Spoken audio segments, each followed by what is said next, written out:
रोम का वो दौर जब सोने के महलों में खून की बू आती थी, जब एक औरत के इशारे पर सेनेटर मारे जाते थे, जब उसकी एक नज़र किसी की जिंदगी बर्बाद कर देती थी। उसका नाम था वैलेरिया मैसेलिना, रोम के सबसे शक्तिशाली सम्राट क्लॉडियस की पत्नी। लेकिन इतिहास उसे याद रखता है एक ऐसी रानी के रूप में जिसने रोम को हिला दिया। उसकी कहानी में था धोखा, षड्यंत्र और एक ऐसा राज जो सदियों तक दफन रहा। आज हम उस राज को खोलेंगे, क्योंकि इतिहास के सबसे अंधेरे पन्ने अक्सर सबसे दिलचस्प होते हैं। अगर आप ऐसी छुपी हुई ऐतिहासिक कहानियां सुनना चाहते हैं तो अभी इस चैनल को सब्सक्राइब करें और इस वीडियो को लाइक जरूर करें। वैलेरिया मैसेलिना का जन्म रोम के एक शक्तिशाली परिवार में हुआ था। उसके खून में रोम की राजनीति और महत्वाकांक्षा दोनों थीं। वो सिर्फ एक लड़की नहीं थी, वो एक चाल थी जो नियति ने चली थी। उसके पिता मार्कस वैलेरियस मेसाला बारबटस एक प्रभावशाली रोमन नेता थे और उसकी मां डोमिशिया लेपिडा खुद सम्राट ऑगस्टस की परपोती थीं। यानी मैसेलिना के नसों में शाही खून बह रहा था शुरू से ही। रोम में उस वक्त सत्ता का खेल बहुत खतरनाक था। हर रोज कोई ना कोई साजिश होती थी, महलों के अंदर और बाहर भी। मैसेलिना ने ये सब बचपन से देखा था और उससे सीखा भी था। जब वो सिर्फ 14 या 15 साल की थी तब उसकी शादी हो गई, और वो शादी किसी आम इंसान से नहीं थी। उसका निकाह हुआ था रोम के भावी सम्राट क्लॉडियस से। क्लॉडियस उससे उम्र में लगभग 30 साल बड़े थे। वो थोड़े कमजोर, थोड़े अजीब और दरबार में अक्सर अनदेखे किए जाते थे। लेकिन मैसेलिना ने उसमें वो देखा जो किसी ने नहीं देखा था। उसने क्लॉडियस में एक मौका देखा, सत्ता तक पहुंचने का सबसे सीधा रास्ता। 41 ईस्वी में जब सम्राट कैलिगुला की हत्या हुई, सब कुछ बदल गया। रोमन गार्ड्स ने क्लॉडियस को महल में एक पर्दे के पीछे छुपा हुआ पाया। वो डरे हुए थे, उन्हें लगा उन्हें भी मार दिया जाएगा। लेकिन सैनिकों ने उन्हें सम्राट घोषित कर दिया और रोम का इतिहास बदल गया। उस दिन से मैसेलिना रोम की महारानी बन गई। महल के सबसे ऊंचे कमरे में उसका राज शुरू हुआ, और उस राज की शुरुआत थी एक खतरनाक खेल की शुरुआत। मैसेलिना अब सिर्फ एक पत्नी नहीं थी, वो एक ताकत थी। उसने महल के हर कोने में अपनी आंखें और कान बिछा दिए। कौन क्या बोल रहा है, किसकी क्या मंशा है, उसे सब पता चलता था। दासियां उसकी जासूस थीं और दरबारी उसके मोहरे। जो उसका साथ देता वो आगे बढ़ता, जो उसे नजरअंदाज करता वो अगले दिन गायब हो जाता। रोम में एक नई सत्ता जन्म ले चुकी थी और उसका चेहरा था मैसेलिना। क्लॉडियस उससे बेहद प्यार करते थे। वो उस पर आंख मूंद कर भरोसा करते थे, और यही उनकी सबसे बड़ी कमजोरी थी जिसका मैसेलिना ने पूरा फायदा उठाया। उसने क्लॉडियस के नाम पर फरमान जारी कराए। उसने दुश्मनों को देशद्रोही घोषित करवाया। उसने अपनी पसंद के लोगों को सेनेट में बिठाया। रोम का असली शासक क्लॉडियस था, लेकिन असली ताकत मैसेलिना के हाथ में थी। इतिहासकार टैसिटस ने लिखा, उसकी शक्ति किसी भी सम्राट से कम नहीं थी। और ये बात सच थी, हर मायने में सच थी। लेकिन ये सिर्फ शुरुआत थी। मैसेलिना का असली चेहरा अभी सामने नहीं आया था। वो खेल अभी शुरू हुआ था जो रोम को हमेशा के लिए बदल देगा। उसके महल के अंदर ऐसे राज छुपे थे जो सुनकर रोंगटे खड़े हो जाते हैं, और वो राज धीरे धीरे एक एक करके बाहर आने वाले थे। रोम को अभी नहीं पता था कि उनकी महारानी असल में क्या है। रोम की गलियों में मैसेलिना का नाम अब फुसफुसाहटों में लिया जाता था। लोग डरते थे, उसका नाम जोर से बोलने से भी डरते थे, क्योंकि हर दीवार के पीछे उसके जासूस खड़े थे। हर बातचीत, हर राय, हर शिकायत उस तक पहुंच जाती थी, और जो उस तक पहुंचती थी उसका अंजाम अच्छा नहीं होता था। मैसेलिना ने सबसे पहले उन लोगों को निशाना बनाया जो उसके रास्ते में थे। रोम में उस वक्त कई ऐसे ताकतवर लोग थे जो उसे पसंद नहीं करते थे। सीनेटर, जनरल, दरबारी, जो सोचते थे कि ये औरत ज्यादा आगे बढ़ रही है। लेकिन मैसेलिना ने उन्हें एक एक करके बर्बाद कर दिया। उसका तरीका था झूठे आरोप, मनगढ़ंत सबूत और क्लॉडियस का भरोसा। वो क्लॉडियस के पास जाती, आंखों में आंसू भरकर कहती, इस शख्स ने आपके खिलाफ साजिश की है। और क्लॉडियस, जो उस पर आंख मूंद कर भरोसा करते थे, फरमान जारी कर देते थे। देशद्रोह का आरोप लगता और वो इंसान खत्म हो जाता। इतिहास में दर्ज है कि मैसेलिना ने कई निर्दोष लोगों को इसी तरह मरवाया। उनमें से एक था मार्कस विनीशियस, एक ताकतवर रोमन जनरल जिसने मेसेलिना की बात मानने से इनकार किया था। बस यही उसका जुर्म था और यही उसकी मौत की वजह बनी। मेसेलिना ने उस पर राजद्रोह का आरोप लगवाया और वो मारा गया। रोम के लोग सच जानते थे, लेकिन बोलने की हिम्मत किसी में नहीं थी, क्योंकि बोलने वाला अगला होता था। लेकिन मेसेलिना की कहानी सिर्फ साजिशों तक नहीं रुकती थी। उसके महल के अंदर एक और दुनिया थी जो रोम को हिला देने वाली थी। रोमन इतिहासकार प्लिनी और जुवेनल ने लिखा है कि मेसेलिना महल की रातों में वेश बदलकर बाहर निकलती थी। वो अपनी रानी की पोशाक उतारती और आम औरत की तरह रोम की गलियों में घूमती। ये बात सुनकर हैरानी होती है, लेकिन यही इतिहास कहता है। रोम के इतिहास में ये किस्से दर्ज है और इन्हें नज़रअंदाज नहीं किया जा सकता। लेकिन इन किस्सों से भी बड़ा सवाल ये है कि आखिर मेसेलिना ये सब क्यों करती थी। कुछ इतिहासकार कहते हैं ये उसकी सत्ता की भूख थी। वो हर चीज़ पर कंट्रोल चाहती थी, हर इंसान पर, हर हालात पर। कुछ कहते हैं ये उसकी बेखौफ फितरत थी। उसे लगता था वो अछूती है, वो पकड़ी नहीं जाएगी। और सच में कई सालों तक कोई उसे रोक नहीं सका। क्लॉडियस को कुछ पता नहीं था, या शायद वो जानना नहीं चाहते थे। महल के बाकी लोग जानते थे, लेकिन चुप थे, क्योंकि मेसेलिना की नाराजगी यानी मौत। इस दौरान मेसेलिना ने एक और काम किया जो उसकी सबसे बड़ी चाल थी। उसने अपने बेटे ब्रिटानिकस को रोम के उत्तराधिकारी के रूप में स्थापित करना शुरू किया। वो चाहती थी कि उसका बेटा अगला सम्राट बने, और उसके लिए वो किसी भी हद तक जा सकती थी। इस मकसद के लिए उसने रोम के सबसे ताकतवर दरबारियों से गठजोड़ किया, उपहार दिए, वादे किए और जहां जरूरत पड़ी डराया भी। रोम की राजनीति उसके हाथ में एक खिलौने की तरह थी और वो उसे अपनी मर्जी से घुमाती थी। लेकिन हर खेल की एक सीमा होती है, हर चाल का एक जवाब आता है।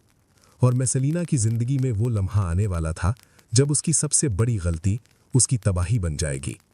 वो गलती थी एक ऐसा फैसला जो रोम के इतिहास में आज भी अविश्वसनीय लगता है। एक ऐसा कदम जिसे सुनकर खुद रोम के सीनेटर भी दंग रह गए थे। रोम के इतिहास में कुछ घटनाएं ऐसी हैं जो सुनकर यकीन नहीं होता, और मेसेलिना की वो गलती उन्हीं घटनाओं में से एक थी। 43 ईस्वी का वो साल था जब मेसेलिना ने एक ऐसा कदम उठाया जिसने पूरे रोम को हक्का बक्का कर दिया। क्लॉडियस उन दिनों ब्रिटेन की सैन्य मुहिम पर गए हुए थे। रोम में सम्राट नहीं था और मेसेलिना अकेली थी, और उसी वक्त उसने वो किया जो किसी ने सोचा भी नहीं था। मेसेलिना ने एक नए शख्स से खुलेआम शादी कर ली। उस शख्स का नाम था गायस सिलियस। वो रोम का सबसे खूबसूरत और महत्वाकांक्षी नौजवान माना जाता था। सिलियस रोम के एक ताकतवर परिवार से था और उसकी नज़र सत्ता पर थी। मेसेलिना और सिलियस ने मिलकर एक योजना बनाई थी। योजना ये थी कि क्लॉडियस के लौटने से पहले सिलियस को रोम का नया सम्राट घोषित कर दिया जाए और मेसेलिना उसकी पत्नी बनकर फिर से महारानी बनी रहे। ये सोच इतनी बेदाल थी, इतनी खतरनाक थी कि रोम के दरबारी भी कांप उठे थे। लेकिन मेसेलिना को किसी का डर नहीं था। उसने सिलियस के घर में एक भव्य विवाह समारोह रखा। रोम के कई दरबारी और अमीर लोग उस समारोह में शामिल हुए। शराब बही, संगीत बजा और रोम की महारानी ने एक जीवित सम्राट की पत्नी होते हुए दूसरी शादी कर ली। ये खबर जब महल के वफादार दरबारियों तक पहुंची तो उनके पांव तले जमीन खिसक गई। नार्सिसस, क्लॉडियस का सबसे भरोसेमंद सचिव, वो जानता था कि अगर अभी कुछ नहीं किया तो क्लॉडियस की जान खतरे में पड़ जाएगी।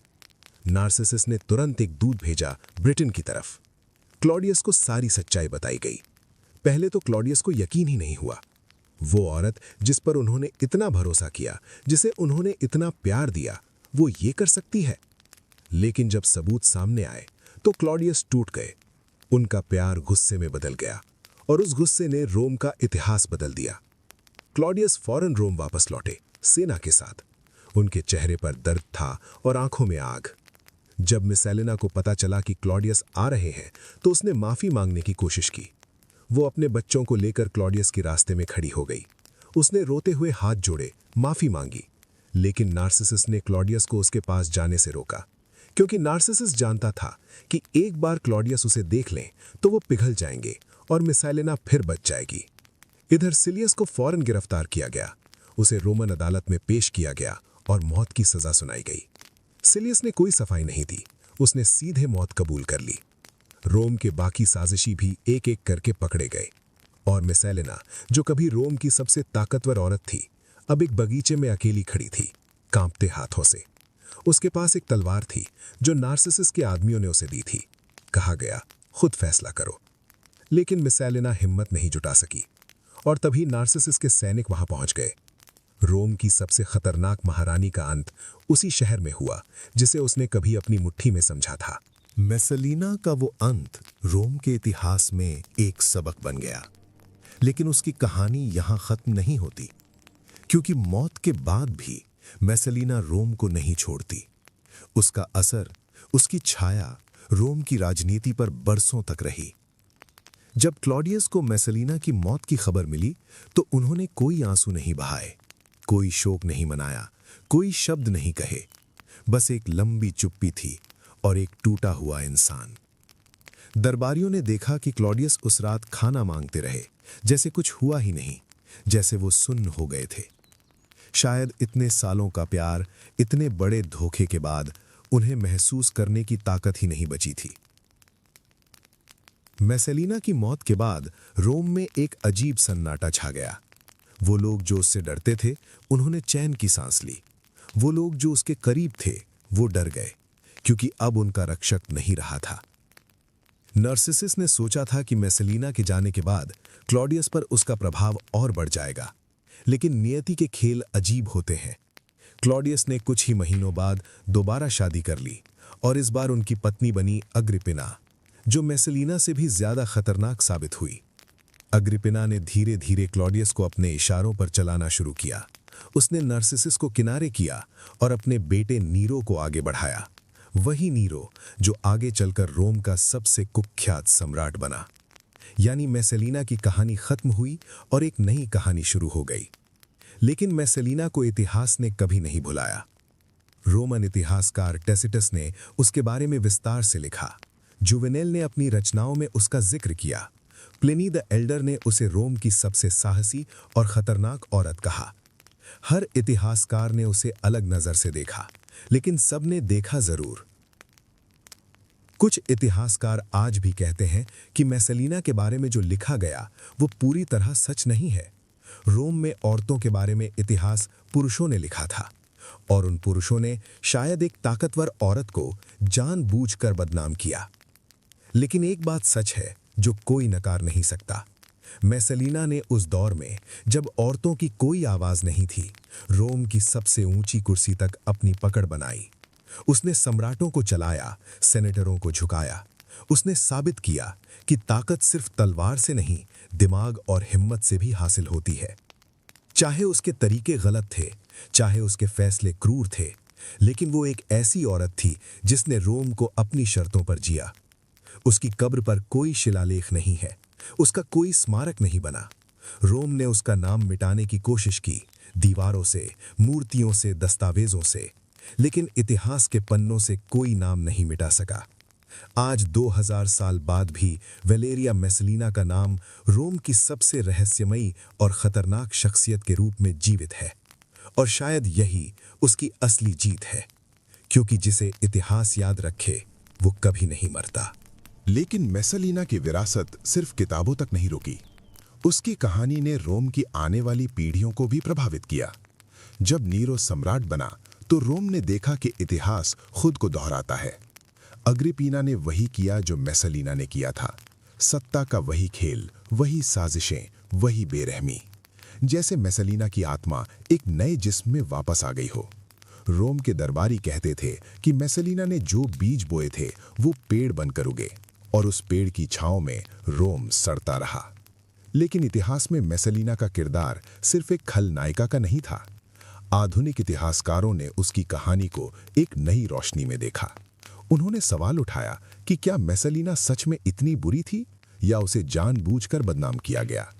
रोम में उस दौर में औरतों के पास कोई कानूनी अधिकार नहीं थे। वो संपत्ति नहीं रख सकती थीं, अदालत में नहीं बोल सकती थीं।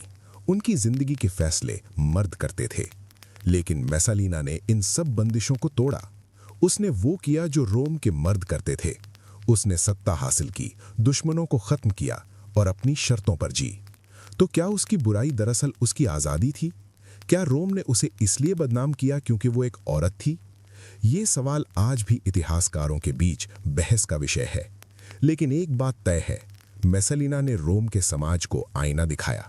उसने साबित किया कि सत्ता का भूखा सिर्फ मर्द नहीं होता। उसने साबित किया कि एक औरत भी उतनी ही महत्वाकांक्षी हो सकती है, और शायद इसीलिए रोम उसे कभी माफ नहीं कर सका। मैसेलिना की कहानी ने यूरोप के बाद के इतिहास को भी छुआ। सदियों बाद यूरोप के राजघरानों में जब भी कोई महत्वाकांक्षी रानी उभरी, उसे मैसेलिना से तुलना दी गई। फ्रांस की मैरी एंथोनेट, इंग्लैंड की एन बोलेन, इन सब के नाम के साथ कभी ना कभी मैसेलिना का नाम जोड़ा गया, जैसे मैसेलिना एक ताकतवर और खतरनाक औरत का पर्याय बन गई। आज के दौर में भी जब इतिहासकार रोम की बात करते हैं, मैसेलिना का जिक्र आता है तो बहस गर्म हो जाती है। कुछ उसे शैतान कहते हैं, कुछ उसे विद्रोही, कुछ उसे कमजोर व्यवस्था का शिकार कहते हैं, कुछ उसे उस व्यवस्था को तोड़ने वाली ताकत। लेकिन इन सब बहसों के बीच एक बात जो सबसे ज्यादा चौंकाती है वो ये है, मैसेलिना मरी थी महज 23 या 24 साल की उम्र में। इतनी छोटी उम्र में उसने इतना सब किया। रोम की सबसे ऊंची कुर्सी तक पहुंची, सम्राट को अपनी मुट्ठी में रखा, दुश्मनों को खत्म किया, साजिशें रची और एक पूरे साम्राज्य को हिलाया। और जब वो गई तो रोम को एक ऐसा जख्म दे गई जो सालों तक नहीं भरा। क्लॉडियस उसके जाने के बाद कभी वो नहीं रहे जो पहले थे। उनकी आंखों में एक खालीपन आ गया था जो अग्रिपीना की मक्कारी भी नहीं भर सकी। मैसेलिना ने क्लॉडियस से सिर्फ उनका भरोसा नहीं चुराया, उसने उनकी जिंदगी की रोशनी भी बुझा दी थी। और शायद यही उसकी सबसे बड़ी ताकत थी और सबसे बड़ी त्रासदी भी। एक औरत जो सब कुछ पा सकती थी, लेकिन जिसने वो रास्ता चुना जो उसे तबाही तक ले गया। रोम की वो रातें, वो महल, वो साजिशें आज भी इतिहास की किताबों में जिंदा है। और जब भी कोई उन किताबों को खोलता है, मैसेलिना की आंखें उन पन्नों से झांकती हैं। वो पन्ने जो मैसेलिना की कहानी बयान करते हैं आज भी उतने ही जिंदा हैं जितने 2000 साल पहले थे। लेकिन एक सवाल जो हमेशा मन में उठता है, क्या मैसेलिना को इंसाफ मिला? क्या उसे वो मौका मिला जो उसे मिलना चाहिए था? रोम की अदालत में उसका कोई मुकदमा नहीं चला, कोई गवाह नहीं सुने गए, कोई सफाई नहीं दी गई। बस एक हुक्म आया और वो खत्म हो गई। यही रोम का कानून था, जब सम्राट नाराज हो जाए। लेकिन इतिहास की सबसे बड़ी विडंबना यह है कि जिस क्लॉडियस ने मैसेलिना को मरवाया, वो खुद भी कुछ साल बाद जहर से मारे गए। और वो जहर दिया अग्रिपीना ने, उसी अग्रिपीना ने जिसे क्लॉडियस ने मैसेलिना के बाद अपनाया था। रोम का वो महल जो कभी मैसेलिना की साजिशों का गवाह था, अब अग्रिपीना की क्रूरता का गवाह बन गया। इतिहास ने फिर वही दोहराया जो मैसेलिना के दौर में हुआ था, और रोम एक बार फिर किसी औरत की महत्वाकांक्षा की आग में जला। लेकिन यहां एक और गहरी बात है जो अक्सर नजरअंदाज हो जाती है। मैसेलिना के 2 बच्चे थे, ऑक्टेविया और ब्रिटानिकस। उन बच्चों का क्या हुआ जब उनकी मां मारी गई? ऑक्टेविया, जो उस वक्त बहुत छोटी थी, आगे चलकर नीरो की पत्नी बनाई गई, और नीरो ने उसके साथ क्या किया वो भी इतिहास का एक काला पन्ना है। ब्रिटानिकस, जो मैसेलिना का बेटा था, उसे नीरो ने जहर देकर मार दिया। यानी मैसेलिना के दोनों बच्चे उसी रोम की साजिशों का शिकार बने जिस रोम को मैसेलिना ने अपनी मुट्ठी में रखा था। मैसेलिना की जिंदगी एक ऐसे चक्र की कहानी है जो शुरू भी रोम से हुआ और खत्म भी रोम में हुआ। उसने जो बोया वो उसके बच्चों ने काटा, और उसके बच्चों ने जो भोगा वो उसकी अपनी बनाई दुनिया का नतीजा था। यही इतिहास की सबसे कड़वी सच्चाई होती है। ताकत का नशा हमेशा उसी को तबाह करता है जो उसे सबसे ज्यादा चाहता है। मैसेलिना ने सब कुछ पाने की कोशिश की और सब कुछ खो दिया। उसने सम्राट की पत्नी बनकर सम्राट से भी ज्यादा ताकत हासिल की, लेकिन उसी ताकत ने उसे और उसके बच्चों को निगल लिया। रोम की वो कहानी आज के दौर में भी उतनी ही प्रासंगिक है, क्योंकि सत्ता का खेल आज भी वैसा ही है। चेहरे बदल गए, नाम बदल गए, महल बदल गए, लेकिन साजिशें, धोखे और महत्वाकांक्षा आज भी उतनी ही जिंदा है जितनी रोम के उस दौर में थी। मैसेलिना की कहानी हमें याद दिलाती है कि इतिहास सिर्फ तारीखों का खेल नहीं है। इतिहास उन इंसानों की कहानी है जिन्होंने अपनी जिंदगी अपनी शर्तों पर जी, चाहे वो शर्तें कितनी भी खतरनाक क्यों ना हो। वलेरिया मैसेलिना, रोम की वो रानी जिसे दुनिया ने बदनाम किया, इतिहास ने दफनाया, लेकिन वक्त ने जिंदा रखा। आज 2000 साल बाद भी जब रोम के खंडारों के बीच कोई खड़ा होता है तो शायद उसे महसूस होता है कि कहीं उन पत्थरों में मैसालिना की आवाज अभी भी गूंजती है। वो आवाज जो कहती है, मुझे भुलाना इतना आसान नहीं। वैलेरिया मैसालिना की कहानी सिर्फ एक रानी की कहानी नहीं है। ये उस इंसान की कहानी है जो ताकत के लिए सब कुछ दांव पर लगा देता है। रोम ने उसे मिटाने की कोशिश की, इतिहास ने उसे बदनाम किया, लेकिन 2000 साल बाद भी उसका नाम जिंदा है, क्योंकि जो इतिहास बनाते हैं वो कभी नहीं मरते, चाहे उनकी कहानी अंधेरे में लिखी गई हो या रोशनी में। रोम के वो खंडहर आज भी उसकी कहानी बयान करते हैं। हर टूटा हुआ पत्थर, हर मिटाया हुआ नाम एक राज छुपाए बैठा है, और वो राज है कि ताकत का नशा हमेशा वहीं ले जाता है जहां से वापसी नहीं होती। मैसालिना ने वो रास्ता चुना जो उसे शिखर तक ले गया, और फिर उसी रास्ते ने उसे खाई में ढकेल दिया। यही इतिहास का सबसे बड़ा सबक है, यही इंसान की सबसे पुरानी कमजोरी है, और यही वो सच्चाई है जो हर दौर में, हर सभ्यता में बार बार दोहराई जाती है। आज की कहानी यहीं खत्म होती है, लेकिन इतिहास के और भी अंधेरे राज हैं जो अभी दफन हैं, जो अभी सामने आने बाकी हैं। अगर आप ऐसी छुपी हुई ऐतिहासिक कहानियां सुनना चाहते हैं तो इस चैनल को अभी सब्सक्राइब करें, इस वीडियो को लाइक करें और कमेंट में बताएं कि इतिहास की कौन सी कहानी आप अगली बार सुनना चाहते हैं। हम मिलेंगे एक नई कहानी के साथ, एक नए राज के साथ, एक नए अंधेरे के साथ।